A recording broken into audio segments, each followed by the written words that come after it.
I'm just home from seeing Guardians of the Galaxy Volume 3 and I can confidently say this is my favourite movie of the year. I knew it would be, and of course it exceeded my expectations, and my expectations were very high, so this is going to be a very positive review from me. Yes, I am a Marvel fanboy, I am a die-hard fan of this franchise and these characters, but this movie was just something else to me. It was something that the MCU really needed. It was dark, it was grim, but it was also filled with comedy and emotion and this found family element that just runs through all of the Guardians movies, and it was just everything I wanted and more. Each and every Guardian gets their moment to shine in this ending to their story, and even some of the Guardians that were kind of side characters in the previous movies and in the crossovers like Avengers and stuff, they get their moment to shine in this too, and each and every one of them just takes that moment and runs with it.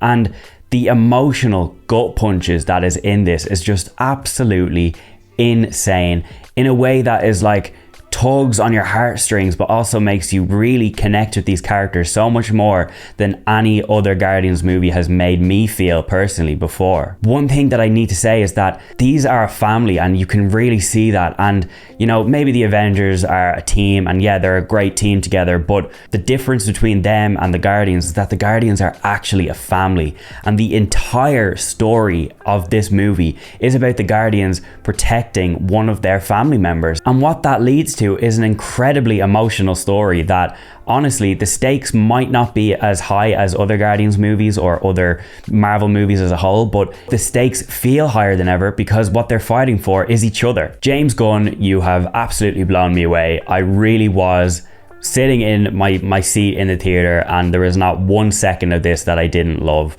I said earlier on that it's quite dark and grim, and I will definitely say that this is the darkest and most grim MCU movie, and there is some things that I was like, whoa, how did they get away with this? You'll know it when you see it. Bring plenty of tissues because you're gonna need them.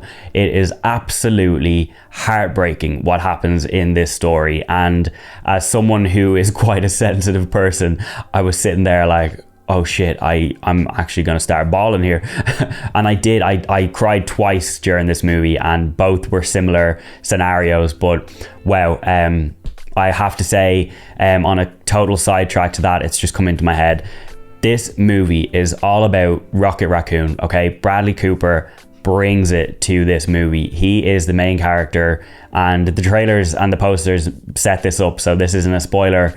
Like everywhere you look in trailers and promotional pictures, it was Rocket as front and center, and this movie sticks that, and it follows that the whole way through from beginning to end. Rocket is the main character, and some people are like, hold on a minute, how is a raccoon going to be the lead of a trilogy of superheroes? And I'll tell you something now, you will leave with him being your favorite character if he wasn't already. He was mine, but he will definitely be yours if he wasn't already, because he absolutely killed it. Bradley Cooper, well done. The villain in this movie is called the High Evolutionary, and he is definitely a top 5 MCU villain for me. He is so cruel and so horrible, and you're gonna hate his guts. I absolutely fucking hate the guy, and you're gonna hate him. You really will.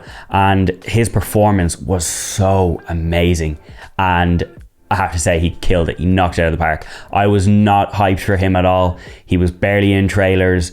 I didn't really like the look of him.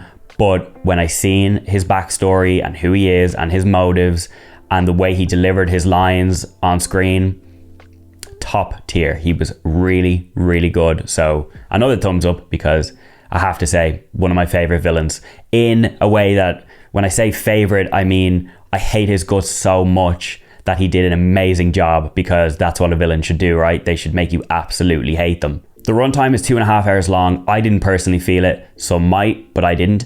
There was some things that I was a bit like, okay, maybe this could have been done differently. Will Poulter is Adam Warlock. I wasn't the biggest fan of him, but, you know, I feel like he was just kind of shoehorned in there to introduce him into this world. But if he had been taken out completely, I think the story could have still survived without him. Yeah, he has some important moments, but overall, I honestly think he could have been kind of scrapped. Not that I didn't want him to be there, okay? But, you know, they could have survived without him in this movie. The soundtrack is as amazing as you probably would expect.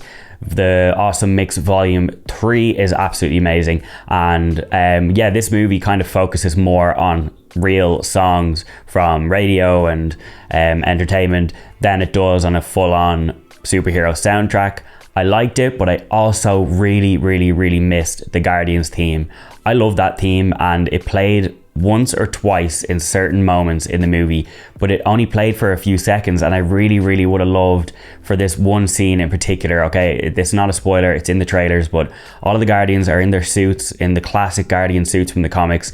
They're all walking into the final battle in the third act, and a rock song is playing. I can't remember what the song was, but it would have been just so perfect if it was the Guardians theme over this moment instead of the rock song. It would have really being like, right, here are your Guardians in their final battle together. Here is their theme song that you recognize, and I would have loved that, but it didn't detract from me. It was still an amazing scene. And right after that is one of my favorites, if not my overall favorite fight scene in the entire MCU.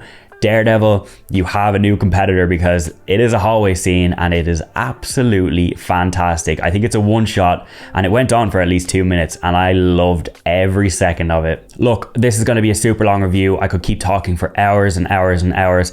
I'm going to probably do a spoiler video and maybe a post-credit scene breakdown video if that's something that people would like to see, because I love talking about these movies.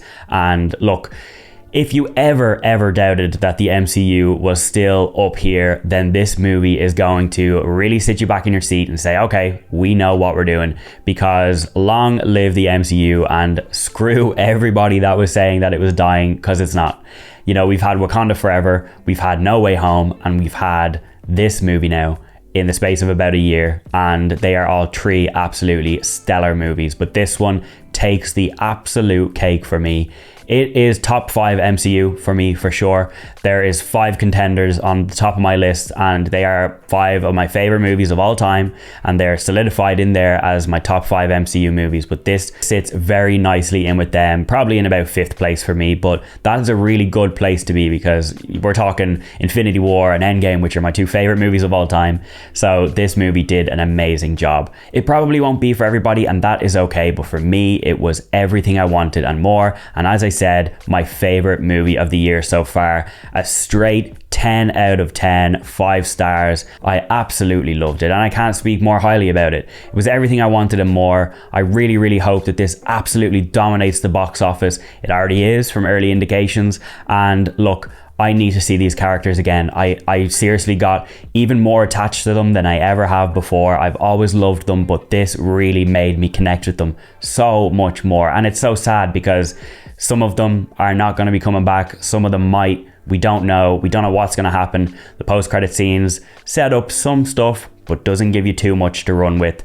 Look, I really hope that I see them again, because I love these characters. And I could talk for hours and hours, but look, Guardians of the Galaxy Volume 3, a 10 out of 10 for me. Go and see it. It's an amazing movie, full of emotional punches, full of action, full of great characters, full of humor. And as I said, my favorite movie of the year so far.